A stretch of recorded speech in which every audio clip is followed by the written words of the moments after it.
Welcome to In Pursuit 360, and today we are going to be talking about interviews for a law enforcement job.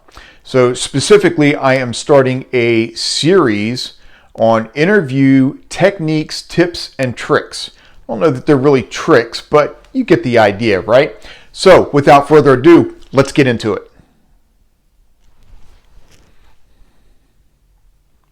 Welcome to In Pursuit 360. I'm Greg, I'm your facilitator, and I am going to do everything I can to prepare you for your law enforcement interview. Now, interviews in law enforcement can be many different things. It can be one-on-one, one-on-two. It can be a panel interview with 3 to 5 people sitting across from you. But we'll get into that. We're not there yet. All right. So this interview techniques, tips, and tricks, or whatever segment that I'm doing, this playlist that I'm creating, is part of a larger series, right? It'll be applications, interviews, academy, and then FTO. So that should get you through all your getting hired, making it through the academy, making it through your FTO to independent patrol. All right, so that's what this series is all about. It's getting you in the door and getting you through all the processes and all that good stuff. There is nothing in any of these series that talks about deceiving anybody or how to lie, right, in order to get through. What do they want to hear? No, I am not going to tell you that. I will not tell you how to answer any questions during an interview. What I'm going to do is I'm going to give you some thoughts or theories on how you may answer these questions that will benefit you the most during the interview. Your experiences are your experiences. There's no way I can tell you how to answer a certain question. One of my favorites. What's your greatest strength? What's your greatest weakness? I can't answer that for you. I can give you some ideas and theories on what to think about and how to answer that, but I'm not going to tell you how to answer a question. So no big giveaways or anything like that. Okay? Giveaways.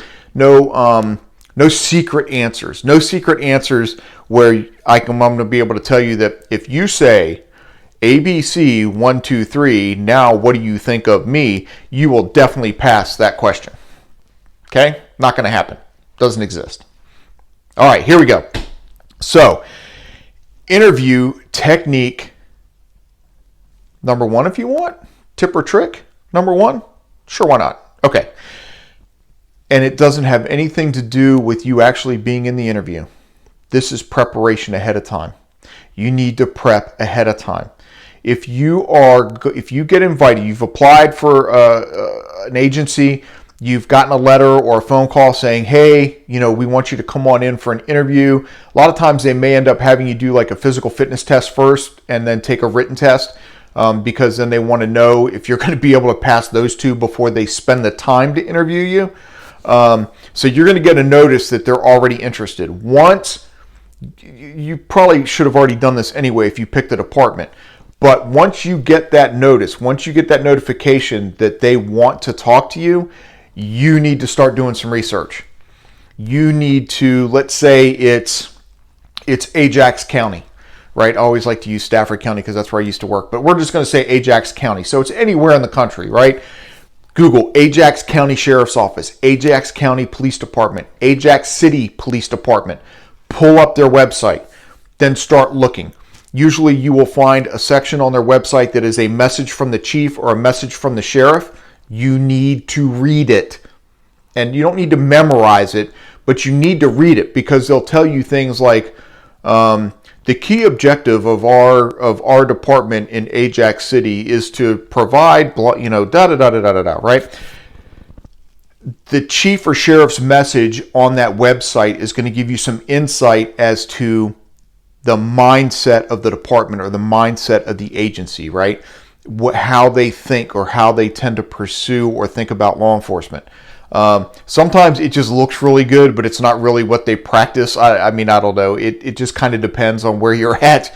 Bigger departments, big cities, it's really hard for the chief's message to really resonate down like that unless unless they've really come up through the agency and they've had time to to build in that command staff that has the same view and pushes everything down, right? Anyway, so pay attention to that. Then you're probably also going to see a section that says Ajax Police Department's mission statement.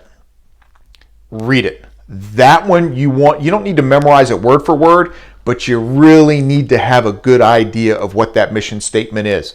And then take a few minutes to understand what it means. Not just what it says, but what it means, right? And then see if they have a listing for core beliefs, right? My old department, they actually got a bunch of deputies and supervisors and everybody together, and they had this guy come in and facilitate a thing where we came up with their 4 core beliefs for the Stafford County Sheriff's Office. Core beliefs: compassion, professionalism, integrity, and I knew I was going to mess this up because I didn't look ahead of time. Compassion, fairness. Fairness was the last one. All right? So know what these are, because there may come a point in time in the interview where you can kind of give it back to them. Like at the end where they may go, they haven't asked you anything about any of that stuff, right? And they may ask you something like, well, that concludes the questions we have for you. Do you have anything for us? And there is a video already exists about what questions you can ask. But you can say, oh, well, I noticed that your core beliefs are professionalism, fairness, compassion, and integrity. And I understand this, but in reading the mission statement, I was surprised to see that it kind of went off in the, I don't know, I'm getting a little technical or a little crazy here, right? But if you get the chance to throw that back out on the table to let them know, hey, you know what? I am serious enough that I actually took the time to research, and I think I know what you're about, and I believe I'm a good fit. Or, your four core beliefs are, 1, 2, 3, 4. I just wanted to let you know that I am definitely, I'm a firm believer in this, and I live my life like this every day. I think I've displayed it well in my work history, and when I've done, this, and this, right? So you're showing them that you've taken the time to do that and how it applies to your life. So research that. Those are 3 things so far, right? The chief or sheriff's welcome statement or statement, the mission statement, the core beliefs. Go ahead and look at the command structure. Go ahead and take a look. Who's in charge of patrol? Who's in charge of investigations? Who's in charge of the traffic unit? Who's in charge of special weapons teams, right? Or emergency response, whatever they decide to call it. SWAT, ERT, SRT, PRT, I don't know. Take your pick of your letters, right? So whoever's in charge of that, and then take a look at who's in charge of these units.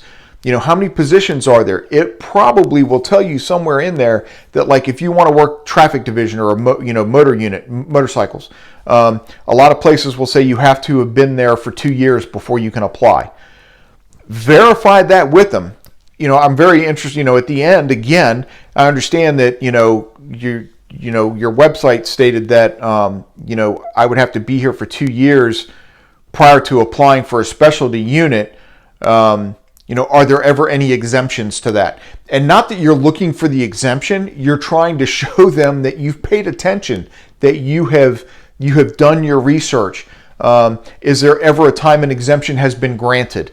Or in 2 years, do you ever take into consideration if someone has experience from somewhere else? So if you're coming from another agency, do they take any of that time into consideration?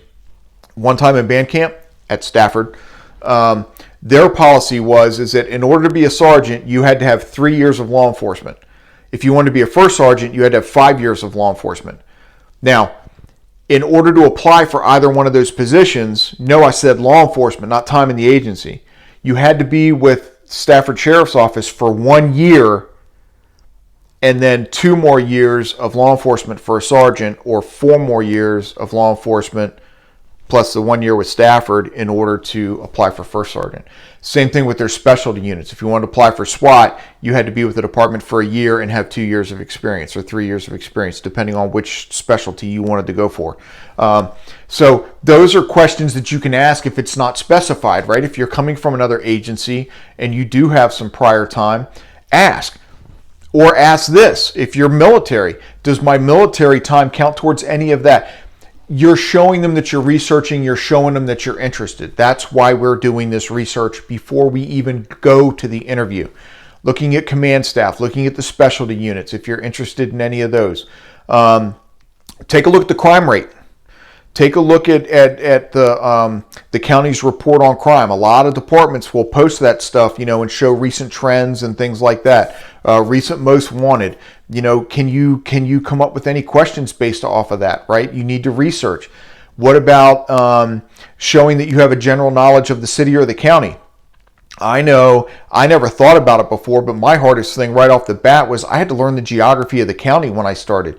I was not from there. I'd only lived there for about 2 years and I didn't drive around the county. I went like from point A to point B, and there were like a few point B's that I went to, and that was it. I didn't know the county, right? So I should have, and didn't realize it at the time, because nobody told me this. See, nobody made these videos for me, but I'm making them for you. I should have taken the time to take a look at the geography. And if you look at Stafford County, you got I-95 runs north to south. Route 1 runs north to south. And then you've got east to west, you've got Route 17, Route 630, which is Courthouse Road, and then Route 610, which is Garrisonville Road.